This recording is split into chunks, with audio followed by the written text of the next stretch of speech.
todas. Mi nombre es Lausif Nevares de Gracia. Soy el candidato al Distrito Representativo 11, que cubre Dorado, Vega Alta y Vega Baja, bajo el movimiento Victoria Ciudadana. En el día de hoy, que será el primer episodio de mi podcast, Camino a la Victoria, voy a estar hablando junto al profesor y candidato al Senado por acumulación, Rafael Bernabe, sobre lo que fue la mal llamada reforma laboral y el compromiso de Victoria Ciudadana con los trabajadores y trabajadoras del país. Buenas tardes, Bernabe. Buenas tardes, Luisif. ¿Estoy diciendo tu nombre bien? Sí, Luisif. lo Muy sé. bien. Sí. Profesor, hemos visto, recientemente se aprobó este gobierno aprobó la reforma laboral.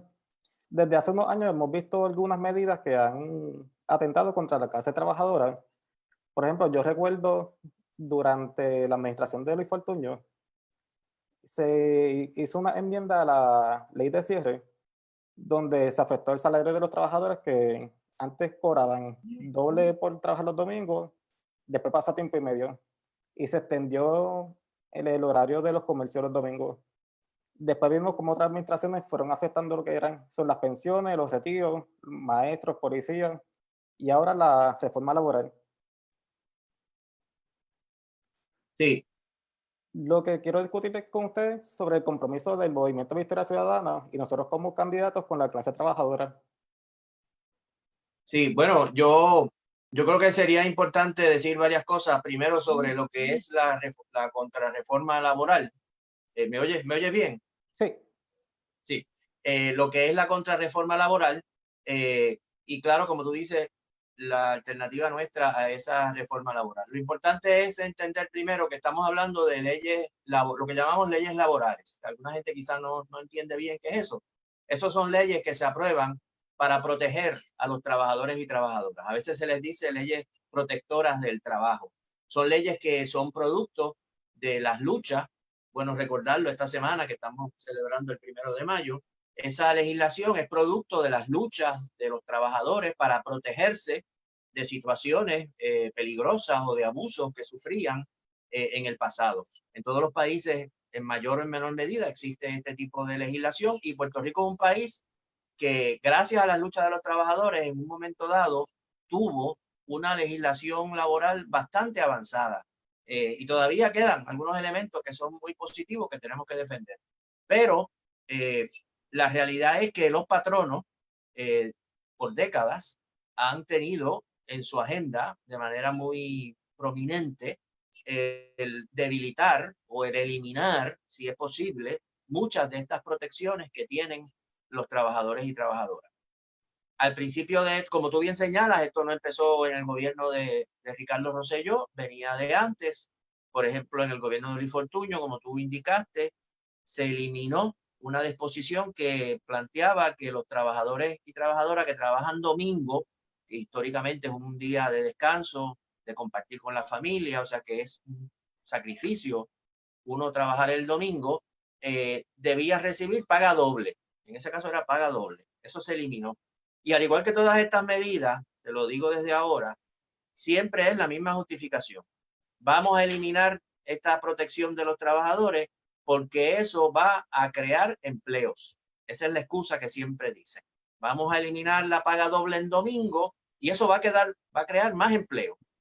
Y lo que hemos visto históricamente es que es un argumento falso. Se elimina la legislación laboral, se empeora la situación de los trabajadores, se explota más a los trabajadores, aumentan las ganancias de una pequeña minoría patronal, pero no se crean más empleos. Seguimos en la misma situación catastrófica de desempleo que estamos en Puerto Rico. Ahora, aterrizando en lo que tú preguntaste, el gobierno, una de las primeras medidas del gobierno de Ricardo Rosselló fue la contrarreforma laboral. Es la ley 4 de 2017. Fue la cuarta ley que aprobó el gobierno de Ricardo Rosselló. La ley 4 de 2017 es esa ley que conocemos popularmente como la contrarreforma laboral. ¿Qué disposiciones? Mencionemos algunas cosas concretas que trajo esa contrarreforma laboral.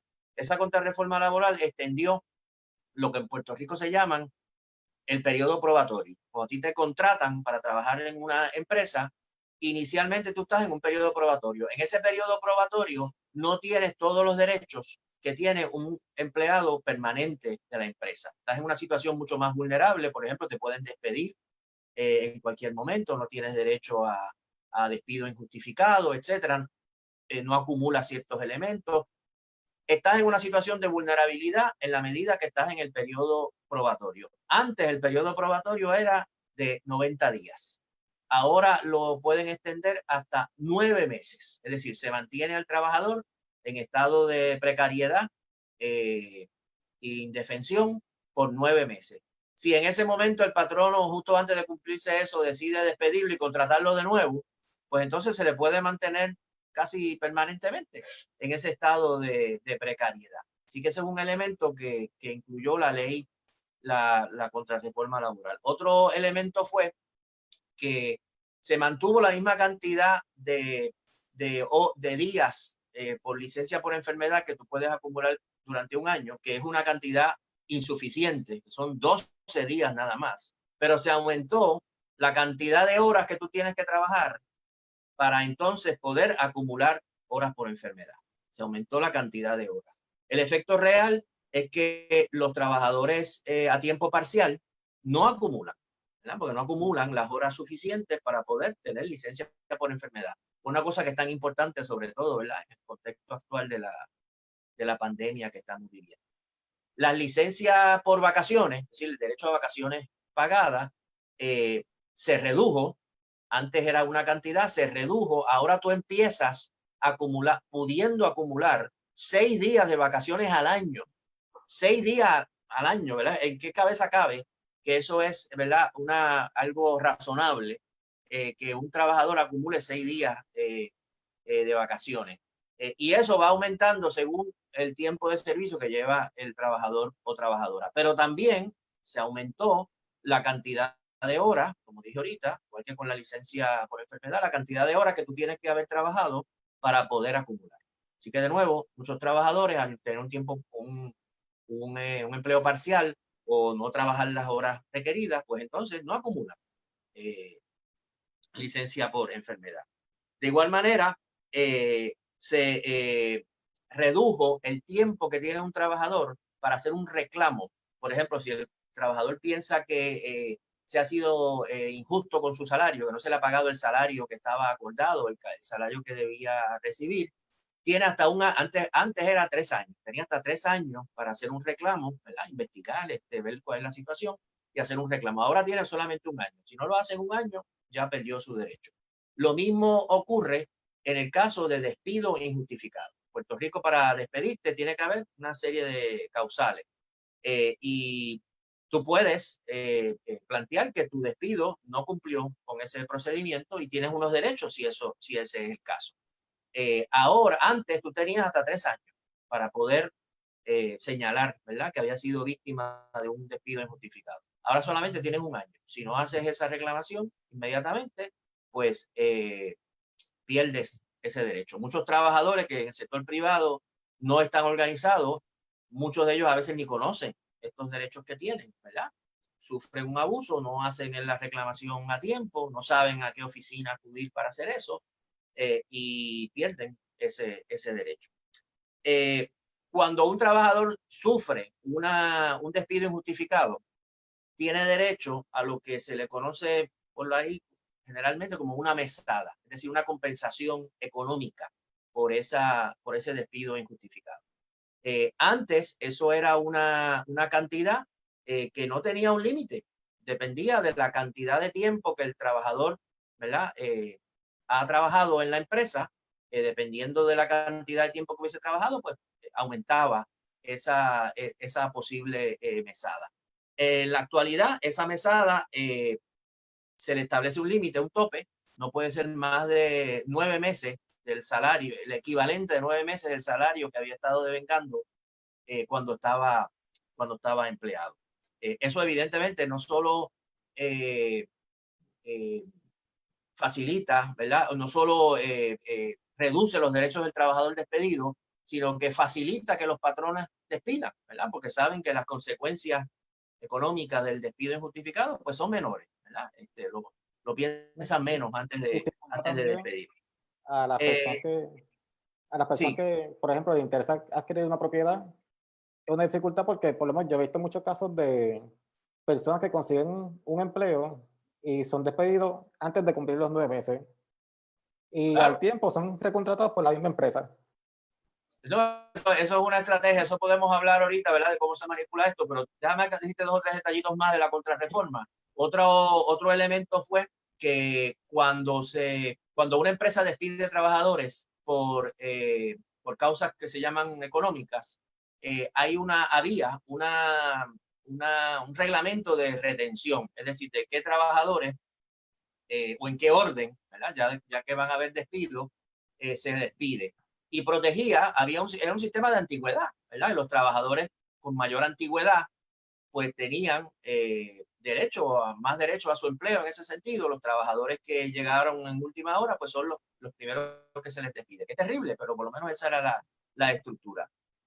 Pero ahora eso se flexibiliza, como ellos lo llaman, y realmente entonces permite la arbitrariedad. El patrono puede despedir, pero no tiene que tomar en cuenta la antigüedad, sino que despide de acuerdo a su criterio, ¿verdad? Si tú le caes más bien que el otro trabajador y el otro trabajador lleva 20 años en la empresa, pero el otro trabajador es un trabajador militante y que protesta por situaciones, pues él lo despide, a pesar de que lleve tantos años en la empresa, y lo sustituye con alguien que él piensa que no va a ser problemático, como ellos dirían.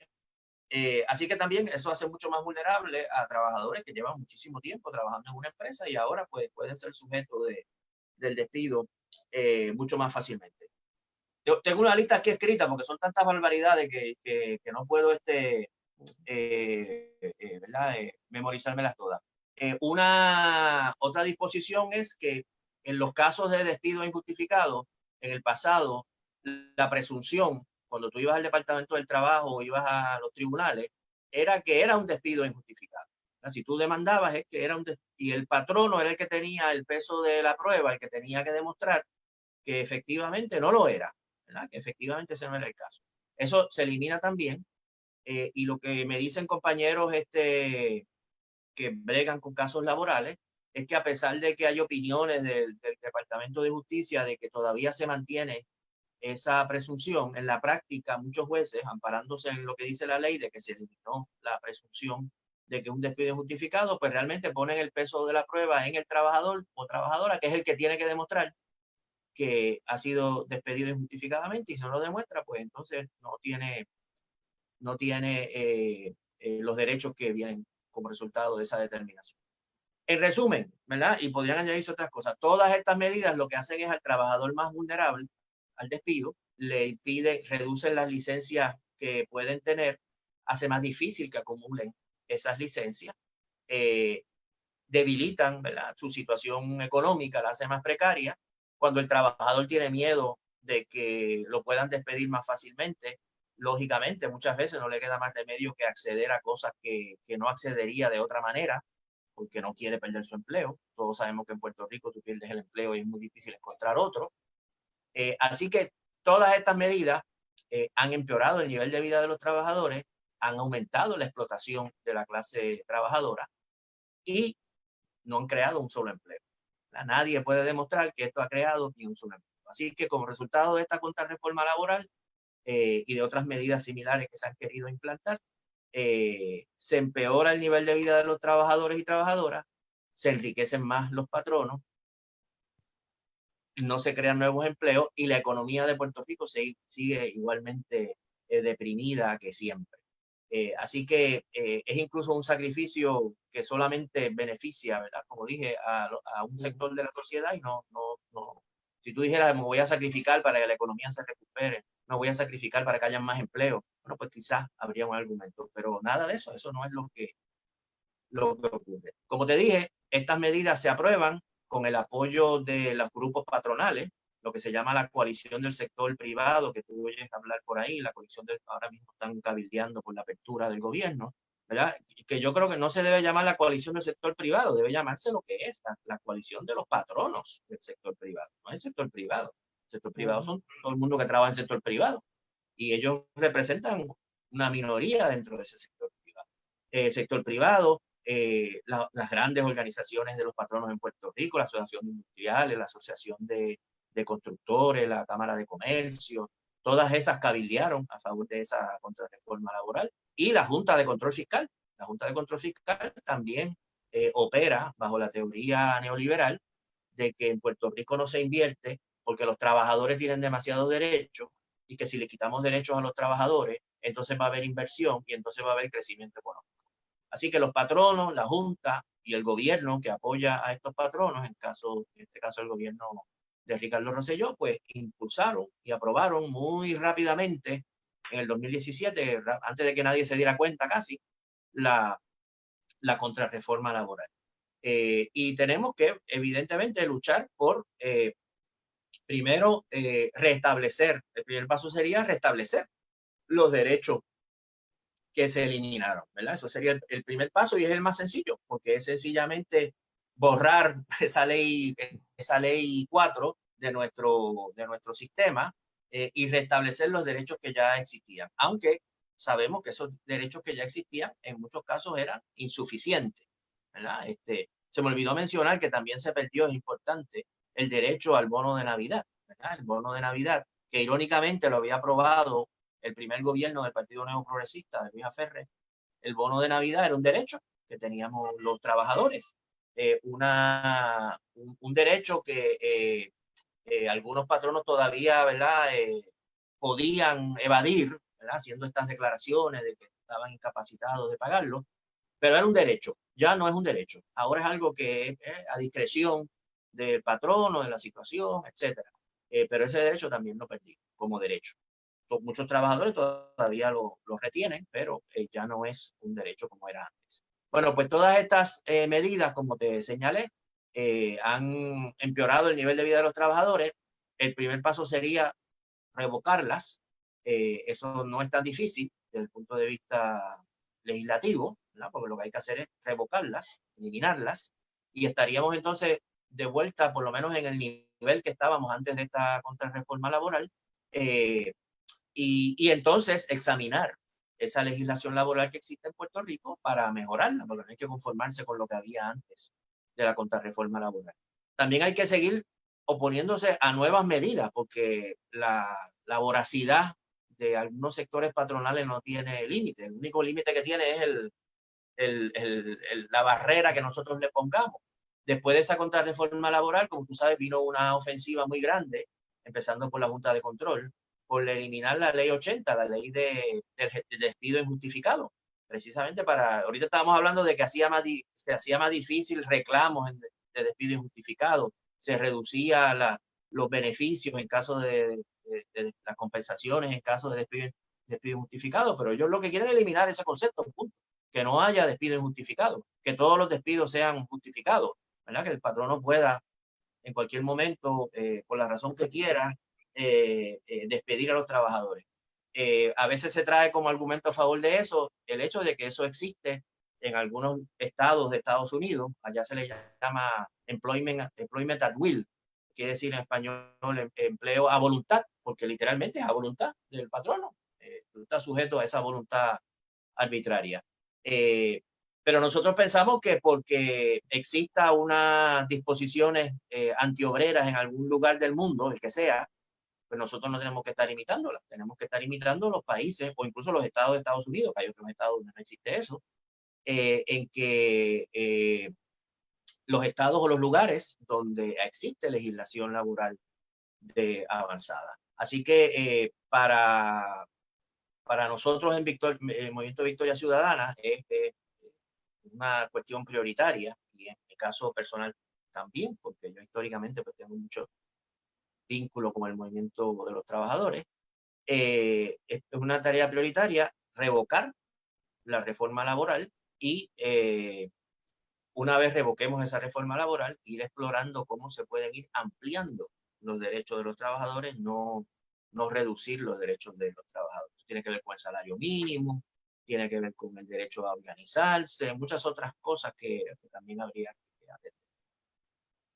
De hecho, la agenda urgente del Movimiento Victoria Ciudadana, que quienes no la han visto la pueden conseguir en victoriaporpr.com, está claramente el compromiso de Victoria Ciudadana con la clase trabajadora, que incluye derogar la reforma laboral y ampliar los derechos.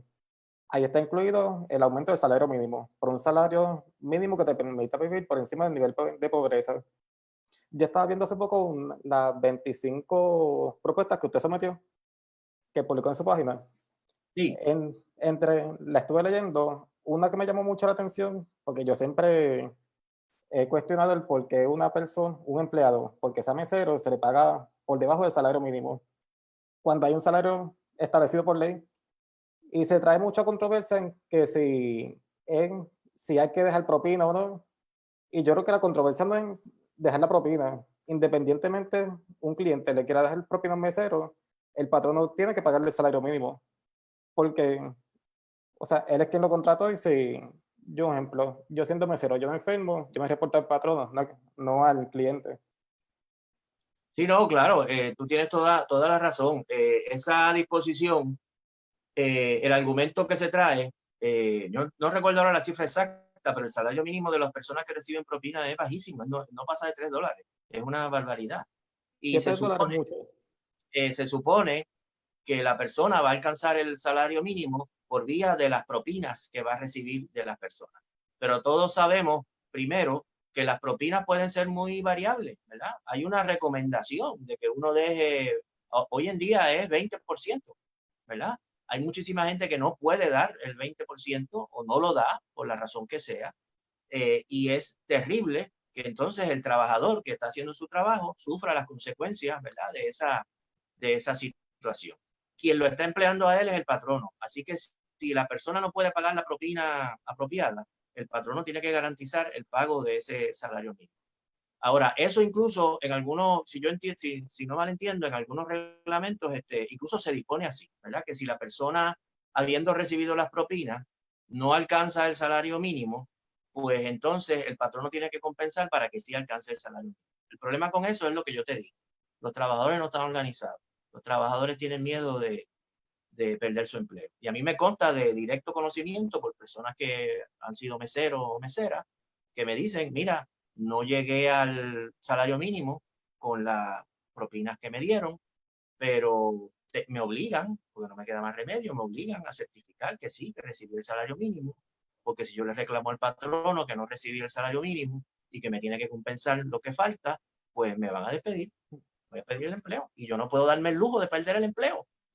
Así que, de nuevo, con la amenaza del desempleo, con el hecho de que esos trabajadores en el sector de la comida, etcétera, no están organizados, pues a pesar de que las disposiciones que digan que el patrono tendría que compensar para que reciba el salario mínimo, la práctica eso se viola. No debe haber ninguna duda de que todos los trabajadores tienen que tener garantizado el salario mínimo. Y eso no debe depender de nada. No debe depender de si se le dejan propina o no le dejan propina. No, usted trabaja, usted tiene derecho al salario mínimo. Punto. Es una regla muy sencilla. Y los patronos tienen que pagar el salario mínimo. O sea, yo creo que eso no es no es una exigencia, ¿verdad?, excesiva ni extrema. Que hace falta un salario mínimo que tiene que ser adecuado y todos los patronos tienen que pagarlo.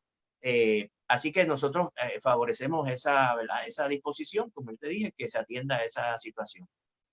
Claro, entonces el otro tema que eso trae es, el primer tema es que esas personas deben recibir el salario mínimo. La segunda pregunta es cuál debe ser el salario mínimo, ¿verdad?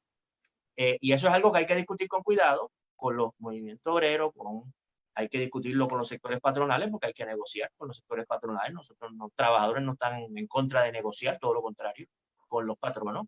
Hay que asesorarse con estudios económicos, pero varias cosas están claras. Una es que el salario mínimo que tenemos ahora en Puerto Rico, que es el que existe en Estados Unidos, es un salario de pobreza. Eso lo plantea mucha gente en Puerto Rico y en Estados Unidos. Si usted trabaja todo el año, full time, tiempo completo, por el salario mínimo, usted vive bajo el nivel oficial de pobreza.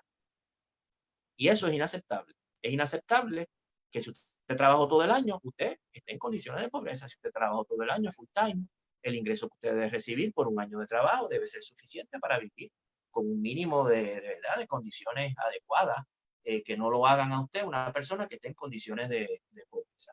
Así que definitivamente el salario mínimo de 7.50 es un salario de pobreza y hay que aumentarlo. ¿Hasta cuándo se aumenta? Ahí hay una discusión, ¿verdad? En Estados Unidos hay un movimiento muy fuerte de muchos sectores que plantean el salario mínimo de $15. Lo ha planteado Bernie Sanders, lo ha planteado muchos economistas, muchos sindicalistas, y yo creo que esa debe ser el objetivo nuestro. Uno puede discutir, ¿verdad?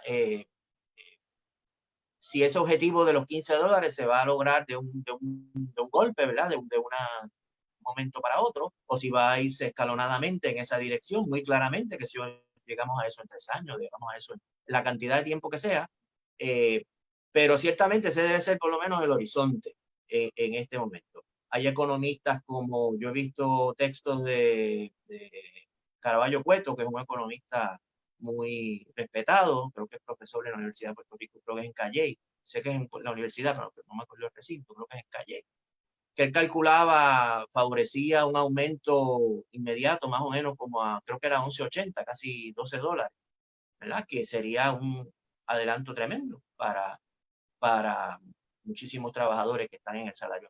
Así que esa medida también hay que considerarla para bien de los trabajadores y para bien de nuestra economía, porque recuerda que con el aumento del salario lo que se logra es una redistribución de la riqueza, ¿verdad? O que los trabajadores reciban una parte mayor de la riqueza que producen. Y esos trabajadores con ese salario más alto no van a abrir cuentas en Suiza, ni lo van a poner en cuentas secretas en Panamá. Van a usar ese salario para comprar cosas en los comercios en Puerto Rico, para ir a restaurantes en Puerto Rico, para ir a diferentes lugares. Y eso ayuda precisamente a revivir la economía. Una economía que reviva y a la misma vez sea más igualitaria, que esté mejor distribuido el ingreso. A diferencia de una economía que está estancada y el ingreso está muy concentrado en una pequeña minoría. Así que esa medida también hay que explorarla, ¿verdad? El aumento del salario mínimo. Y un punto que yo subrayo mucho ahí en los 25 puntos, que es la necesidad de representación de los trabajadores. Fíjate que nosotros tenemos un sistema político que para nosotros, y yo creo que es correcto, es importante la representación. Nosotros decimos que el gobierno tiene que estar compuesto por representantes del pueblo, ¿verdad? El gobierno no lo puede, la legislatura no la puede nombrar un rey, no la puede nombrar la gobernadora. Nosotros queremos que la gente que esté en el gobierno sean nuestros representantes. ¿Electos por quién? Electos por nosotros. Que si no nos gustan esos representantes, los podemos cambiar, ¿verdad? Y que por lo menos en teoría nos deben defender nuestros intereses. Sin embargo, en Puerto Rico, los trabajadores en las empresas, la gran mayoría de las empresas en el sector privado, no tienen representación, no tienen ninguna representación, no están organizados, no tienen un sindicato, no tienen una unión, no negocian con el patrono. Bueno, ¿cuáles van a ser los salarios? ¿Cuál va a ser el seguro médico? ¿Va a haber un plan de pensiones? ¿Cuál va a ser el plan de pensiones? ¿Qué disposiciones, qué beneficios, qué bonos vamos a recibir a fin de año? Todas estas cosas los trabajadores deben poder negociarlas con su patrono. Y en la actualidad, la gran mayoría en el sector privado no negocian nada, pues no están organizados.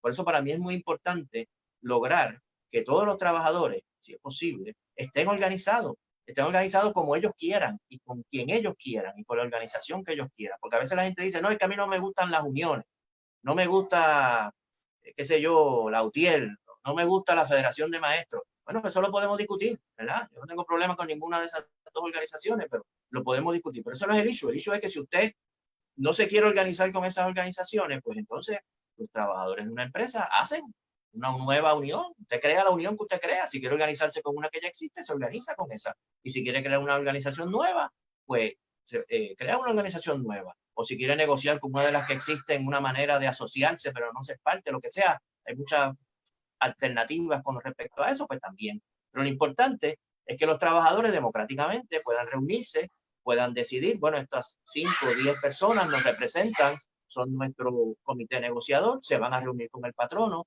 van a acordar toda una serie de condiciones de salario, de beneficios y demás, nos los van a presentar a nosotros, lo vamos a discutir, lo vamos a aprobar, lo vamos a rechazar, ¿verdad? Y que los trabajadores tengan representación en la negociación de sus condiciones de vida. En Puerto Rico, la ley, la constitución, no solo la ley, la constitución de Puerto Rico, en esos aspectos es muy buena constitución, reconoce el derecho de los trabajadores a organizarse, a negociar colectivamente, el derecho de los trabajadores a la huelga. Todas esas cosas están reconocidas, un derecho de cada uno de nosotros. Sin embargo, de nuevo, en la práctica, camino de la teoría a la práctica, a veces, ¿verdad?, es un salto bastante grande. En la práctica, ese derecho prácticamente se ha eliminado, porque los trabajadores que tratan de organizarse para ejercer ese derecho constitucional en alguna empresa, por lo general van a sufrir el despido, ¿verdad? Y van a ir al Departamento del Trabajo, y van a apelar, y van a alegar, etcétera. Pero en lo que eso se decide, en los años que tome esa determinación, pues ya el trabajador perdió su empleo, tiene que bregar con otros asuntos.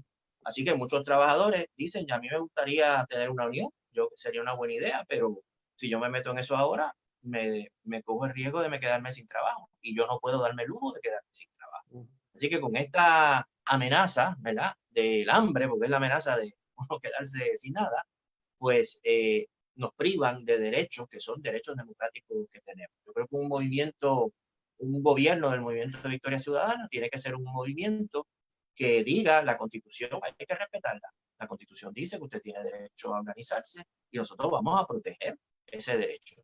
Y nuestro secretario del Trabajo o secretaria del Trabajo, a diferencia de los secretarios del Trabajo que tenemos ahora, que son más secretarios de los patronos que de los trabajadores, sería un secretario del Trabajo que estaría, entre otras cosas, instruyendo, explicándole a todos los trabajadores de Puerto Rico, usted tiene un derecho constitucional de organizarse, de negociar sus condiciones de trabajo, nosotros los vamos a proteger.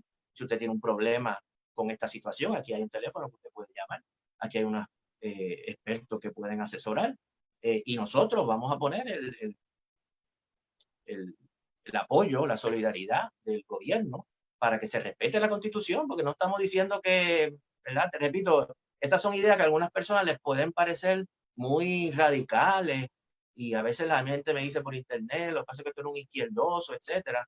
Y si yo soy izquierdoso, no soy izquierdoso, radical o radical, lo podemos discutir de nuevo. Pero la realidad concreta es que aquí estamos hablando de un derecho que está en la Constitución, no me lo inventé yo, está en la Constitución. Y estamos diciendo, vamos a que se respete, ¿verdad?, este documento, que en algunos aspectos tiene cosas muy buenas, y es bueno que estén ahí, pero es mejor que además de que estén ahí, se respeten en la realidad. Y en el caso de mencionar las uniones, hay muchas personas que tienen una perspectiva negativa de lo que son las uniones, pero cuando vemos la historia, gracias a las uniones que tenemos los derechos que tenemos hoy día como empleados. O sea, tanto el salario mínimo como un límite de horas por día, tiempo Eso es así. extra por tiempo extra. Tú lo has dicho perfectamente. Y no hay mejor día para recordar eso que las vísperas del 1 de mayo, ¿verdad? El 1 de mayo, que es el día que se celebra mañana. No es mañana el 1 de mayo, estoy perdido ya. Sí, mañana. Mañana, hoy es el 30 de abril. No me confunda, que ya estoy bastante confundido. Sí, el 1 de mayo, para las personas, ¿verdad? Todo el mundo sabe que se celebra todos los años en Puerto Rico. Yo supongo que la mayoría de la gente sabe que no solo se celebra en Puerto Rico, esto es un día internacional, se celebra en todo el mundo, y es un día, el 1 de mayo, que empezó lo que se conmemora, ¿verdad? ¿Por qué razón el 1 de mayo? Se conmemora unos hechos que ocurrieron en Chicago, en Estados Unidos, en 1886, que fue una gran huelga que había en todo el país, pero en Chicago era muy fuerte, una serie de huelgas exigiendo la jornada de 8 horas, ¿verdad? Eso lo que quiere decir es que usted no pueden obligarlo a trabajar más de 8 horas. Y si usted trabaja más de 8 horas, pues le tienen que pagar lo que ahora llamamos, ¿verdad?, tiempo extra, o paga extra. Y como parte de esa lucha, de esa huelga, hubo un incidente en que la policía atacó una manifestación de trabajadores, explotó una bomba, murieron varias personas, y se acusó a varios de los líderes sindicales de haber sido los causantes de esa situación. Se les llevó a juicio y se les ejecutó a este grupo de líderes obreros norteamericanos. Algunos de ellos eran de origen alemán, etcétera, pero estaban en Estados Unidos. se le conoce a ellos se les conoce hoy en día colectivamente como los mártires de Chicago. Nosotros recordamos ese día la vida y el sacrificio y la lucha de los mártires de Chicago.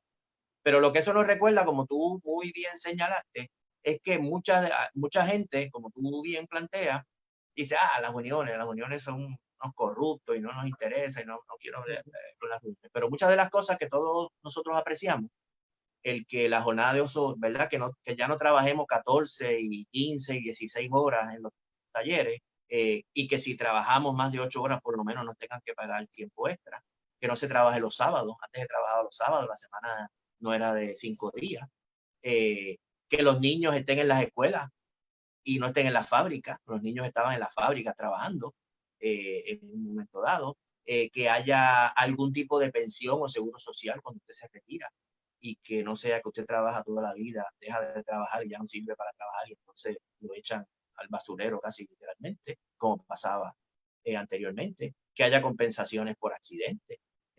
Todas estas disposiciones de las cuales todos nos beneficiamos surgieron y existen porque los trabajadores y las trabajadoras en el pasado se organizaron, crearon uniones, fueron a la huelga, protestaron, piquetearon, marcharon. Entonces, cuando nosotros no debemos, ¿verdad?, olvidar eso, que todas estas cosas que hoy, las cuales disfrutamos hoy en día, son producto de las luchas de los trabajadores. Yo sé de paso, en muchos países, cosas como el derecho al voto es producto de las luchas de los trabajadores también, ¿verdad? En muchos países los trabajadores no podían votar en las elecciones. Para usted votar en las elecciones tenía que haber pagado cierta cantidad de impuestos o tener cierta cantidad de propiedades. No era que cada ciudadano podía votar. Y uno de los movimientos más fuertes, un caso dramático de esto es Inglaterra, la Gran Bretaña. El primer movimiento obrero importante que surgió en Gran Bretaña se llamaba, en inglés se llamaban los Chartists, los cartistas. Se llamaban cartistas porque su documento base era una carta, como una carta de derechos, por eso se llamaban así. Y la exigencia número uno del movimiento cartista, el inicio del movimiento obrero en Gran Bretaña y en parte en todo el mundo, el movimiento obrero moderno, era el derecho al voto, el derecho al sufragio. Los trabajadores debemos poder votar, igual que los dueños de propiedades y los terratenientes. Así que incluso derechos democráticos tan básicos como el derecho a votar en muchos lugares es producto de las luchas obreras y las luchas de los trabajadores. Así que no debemos para nada mirar con desprecio a las uniones y a los movimientos. Eso no quita que, como todo en la vida, ¿verdad?, los hospitales, yo creo que todos estamos de acuerdo que son cosas buenas, ¿verdad? Y no vamos a eliminar los hospitales, sobre todo ahora, ¿verdad?, que los necesitamos tanto. Pero eso no quiere decir que todos los hospitales sean buenos.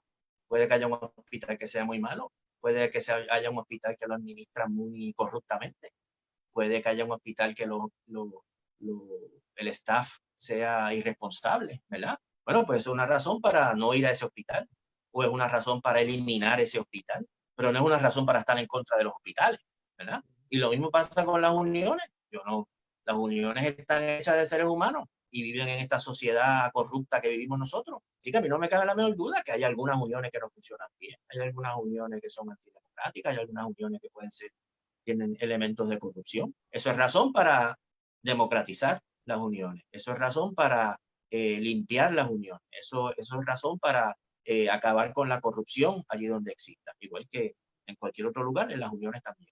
Pero eso no es razón para estar en contra de las uniones, porque los trabajadores las necesitan. Si no, sin uniones estamos indefensos. Estamos literalmente indefensos. Eso, por lo menos eso lo entendieron los que escribieron la Constitución de Puerto Rico en 1950-52, que así mismo lo dice, ¿verdad?, en las discusiones de la Asamblea Constituyente, planteando a la Asamblea Constitucional que el trabajador individualmente ante el patrono está en una situación de desventaja. El patrono tiene riqueza, el patrono tiene la empresa, el patrono tiene recursos, el trabajador no tiene nada, el trabajador no se puede dar el lujo de dejar de trabajar, se queda en la calle. Así que el trabajador solo, frente a un patrono, está en una posición de gran debilidad. Como único se nivela un poquito esa negociación, es que el trabajador no negocie solo, sino que el trabajador se una con sus compañeros y negocien colectivamente. Por eso es que se habla de negociar colectivamente. Sí, sí, eso es lo que Y se ha de eso es lo que se discutido. trata, que ejerzamos ese derecho. De hecho, eso es lo que se discutió en estos días, que hay muchos patronos que están presionando para abrir el comercio, pero los que se exponen son los empleados que están trabajando por un salario mínimo. Porque el Eso, patrono es quien produce riqueza, pero él no tiene que ir a la empresa, él puede trabajar remoto o desde su oficina, aparte. eso es cierto, y yo creo que ese ejemplo tan bueno que tú señalas plantea precisamente la necesidad de la organización, porque fíjate cómo ahora hay muchas empresas que están cerradas, van a tener que reabrir en algún momento, y lo lógico sería, y lo justo sería, que los trabajadores de esas empresas negociaran con el patrono, acordaran con el patrono, bueno, ¿cuándo es que es seguro abrir esta empresa? ¿Cómo la vamos a abrir? ¿Qué aspectos vamos a abrir primero y qué aspectos vamos a abrir después? ¿Qué condiciones de seguridad tenemos que tener en la empresa para evitar el contagio? ¿Qué parte del personal, quizá porque pertenece a un grupo vulnerable por su edad o por una condición médica, tienen asma o lo que sea, quizás se pueda hacer arreglos particulares para ellos en el momento de la apertura? Es decir, hay un montón de cosas que sería necesario negociar para hacer la apertura que en algún momento habrá que hacer. Además de que se debiera poder negociar lo que está pasando ahora. Ahora que la empresa está cerrada, ¿qué salario vamos a seguir recibiendo? Vamos a tener seguro médico, se va a mantener el seguro médico, etcétera, etcétera. Todas estas cosas los trabajadores y trabajadoras debieran poder negociarlas. No sea simplemente que alguien decidió y ellos tienen que ajustarse a esa decisión arbitrariamente. Pero para poder negociar eso, tienen que estar organizados, tienen que haber elegido sus representantes y sus representantes poder negociar con el patrono. Como la gran mayoría de los trabajadores en el sector privado no están organizados, eso quiere decir que en esta situación la gran mayoría de los trabajadores no tienen una manera real de poder participar, estar representados en esas decisiones que lo van a afectar directamente. O sea que si algo demuestra esta situación que estamos viviendo, es otra razón más por la cual los trabajadores, ¿verdad?, deben estar organizados. Los trabajadores que están organizados en buena medida han hecho eso, algunos de ellos, ¿verdad? Yo tengo compañeros que trabajan con las uniones del sector de turismo, por ejemplo, y me plantean que allí, que están organizados sindicalmente, pues han logrado negociar en el periodo que los hoteles no están operando o están operando prácticamente nada, pues retener muchos de los beneficios, los salarios de los trabajadores, negociar las condiciones bajo las cuales se va a abrir, etcétera. Lo pueden hacer los que están organizados. Los que no están, pues no pueden. Y como te digo, eso es una situación que no debe persistir. La organización de los trabajadores y que ellos mismos y ellas mismas se organicen, elijan sus representantes, decidan qué es lo que necesitan, es parte fundamental de cualquier democracia. Si los trabajadores están sometidos a la arbitrariedad en su trabajo, que es donde pasan buena parte de su vida, pues hay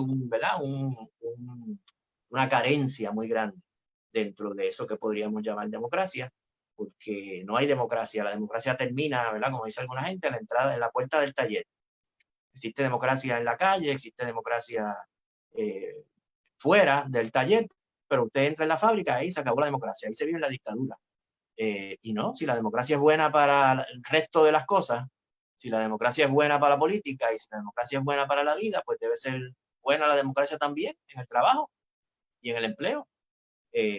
Así que con eso es que estamos nosotros comprometidos. Sí. Ya nos queda ya poco tiempo en el live, como unos 5 minutos. Quería aprovecharlo para tocar el tema. Hoy hubo una caravana donde resultó arrestada una persona. Y Estuve viendo publicación de varios compañeros del movimiento que también son abogados. Denunciaron ese arresto como uno ilegal y ya la policía anunció que para mañana van a estar bloqueando la milla de oro para que no haya ningún manifestante, así sea desde un vehículo. sí, no, eso nosotros yo lo tuve y otro compañero estuvimos denunciando desde bastante temprano hoy. El compañero que se arrestó es un compañero que todos conocemos, el compañero Giovanni Roberto. Giovanni Roberto, quizás algunos lo recuerdan, fue uno de los líderes importantes de la huelga estudiantil del 2010 para defender el acceso de nuestra gente a la Universidad de Puerto Rico. Usted sabe que se quería aumentar la matrícula, se querían reducir mecanismos, becas, ciertos tipos de becas, etcétera, que permiten que jóvenes que no tienen recursos económicos puedan ir a la universidad.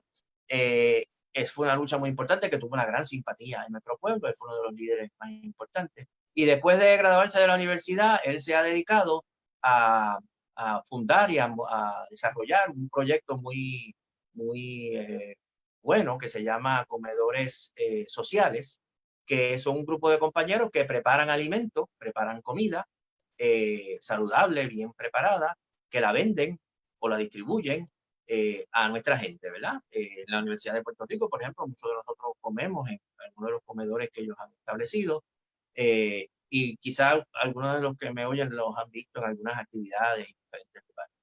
Así que los compañeros están muy compenetrados con el problema del hambre y de la alimentación en Puerto Rico, lo conocen quizás mejor que nadie, y han estado denunciando cómo en esta situación que estamos viviendo el gobierno no está atendiendo esa situación de hambre que cada día se acentúa más en ciertos sectores del país. Y esa es la razón de la protesta que estaban realizando. Es una protesta que estaban haciendo pacíficamente, cumpliendo con el distanciamiento, y la policía, en vez de, ¿verdad?, lo arrestan.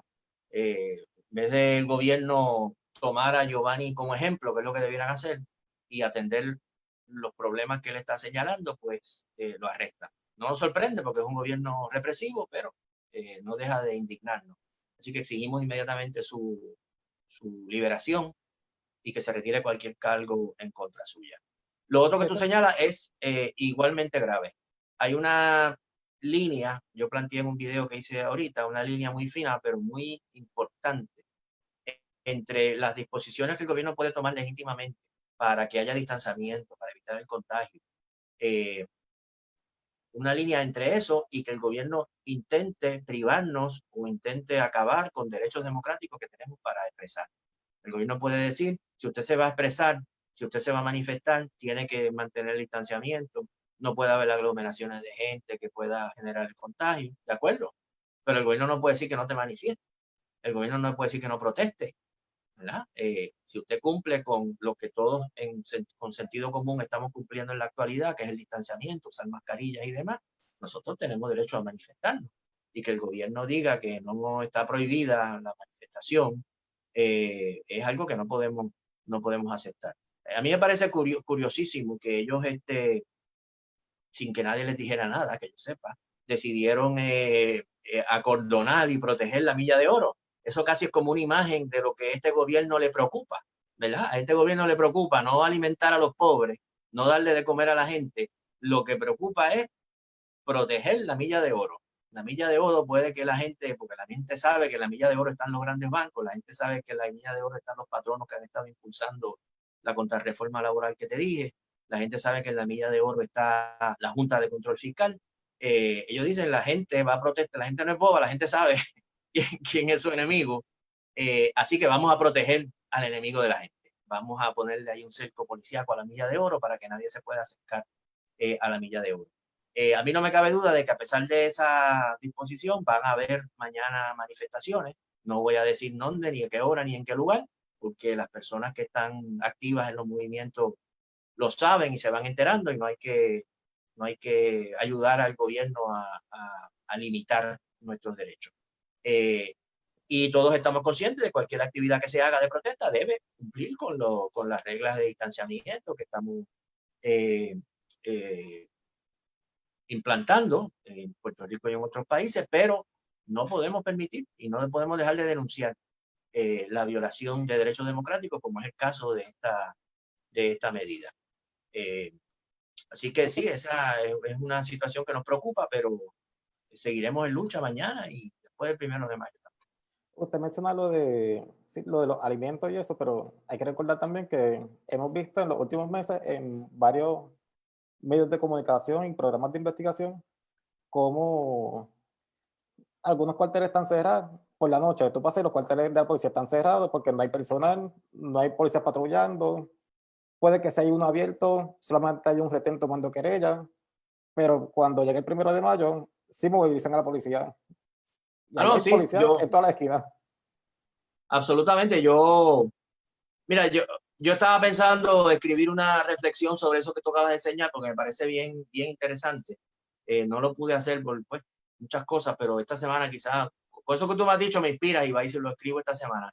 Pero hay una cosa interesante con la reacción que ha tenido el gobierno a, a esta epidemia del coronavirus. Fíjate que el gobierno ha sido muy, yo creo que tomó, su respuesta ha tenido dos partes. Una, tomó desde muy temprano una serie de medidas para lograr el distanciamiento, para lograr tratar de detener el contagio, ¿verdad?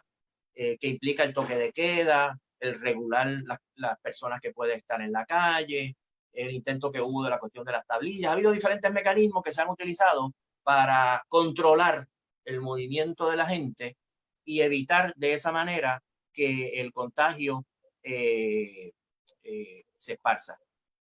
Y en eso yo creo que el gobierno ha sido bastante efectivo, pero quizás no es por la mejor razón. Es porque en este caso, esas medidas que son necesarias tienen un elemento represivo. El gobierno es muy bueno reprimiendo, movilizando a la policía, prohibiéndole a la gente que salga a la calle, vigilando a la gente, arrestando al que ellos piensan que está violando. En eso son expertos. Si es cuestión de reprimir, son expertos. En este caso, curiosamente, ¿verdad? Coincide un poco lo que hay que hacer para lograr el distanciamiento con medidas que son de prohibición, ¿verdad? El gobierno es muy expedito, hay que prohibir esto, no se puede salir a la calle, no se puede hacer, que en este caso es algo bueno, pero lo hacen bien porque es algo que tiene un elemento de represión, en eso son expertos. Ahora el gobierno, si bien ha hecho eso bien, ha sido un fracaso total. Aplicando el toque de queda son buenísimos. Ahorita me salió, ¿verdad?, el mensaje ese que sin falta y sin reparo sale todos los días a la hora, cuando tiene que salir, métase en su casa que empezó el toque de queda. En eso son muy eficientes. Ahora, en hacer las pruebas, en rastrear los casos, en asegurarse que la gente tiene comida, en asegurarse que la gente que se ha quedado sin ingreso en la calle tiene algo que comer. En esas cosas que son cumplir con las necesidades del pueblo, en eso siempre ha sido un desastre y son un desastre ahora, ¿verdad? O sea que de nuevo, ¿verdad? Vemos como el gobierno, como tú dices, cuando es la hora de reprimir, aparecen los recursos, aparece el personal y todo marcha. Y uno le encantaría, ¿verdad? Que con la misma eficiencia que meten la gente presa o arrestan o atacan manifestantes, o violan derechos como están haciendo ahora con estas disposiciones del 1 de mayo, pues con esa misma eficiencia atendieran las necesidades de la gente. Pero no es el caso, ¿verdad? No es lo que está sucediendo. Tenemos que seguir exigiéndolo. Y como tú y yo sabemos muy bien, tenemos que seguir exigiéndolo, tenemos que seguir haciendo todo lo posible porque bajo este gobierno se logre que se hagan las cosas como se deben hacer. Pero sabemos también, porque somos realistas y aprendemos de la historia, que en último análisis la única solución aquí es cambiar de gobierno. No podemos seguir, mientras sigamos eligiendo a los dos partidos de siempre, pues vamos a tener los mismos resultados de siempre. Así que, vamos a tener que, ¿verdad? Que seguir exigiendo a este gobierno y a la misma vez preparando otro gobierno, que ojalá sea el Movimiento de Victoria Ciudadana, ¿verdad? Y que tú y yo nos encontremos en los diferentes puestos. Pues tú estás corriendo para, perdona pues, que nos encontremos en la legislatura tú y yo en el Senado y en la Cámara, y junto con otros legisladores podamos legislar y apoyar las cosas que nuestro pueblo necesita. Estamos haciendo esta campaña un poco, ¿verdad? Un poco rara por los medios, dadas las condiciones en que estamos, pero hay que llevar ese mensaje. Sí. Y quería agradecerte por aceptar la invitación. Este es el primer episodio del podcast, Cambiar la Historia. Que se repita. Espero que se repita. Claro que sí. Bueno, gracias, y a la gente, gracias por conectarse. Vamos a continuar el próximo jueves. Buenas tardes. Buenas tardes.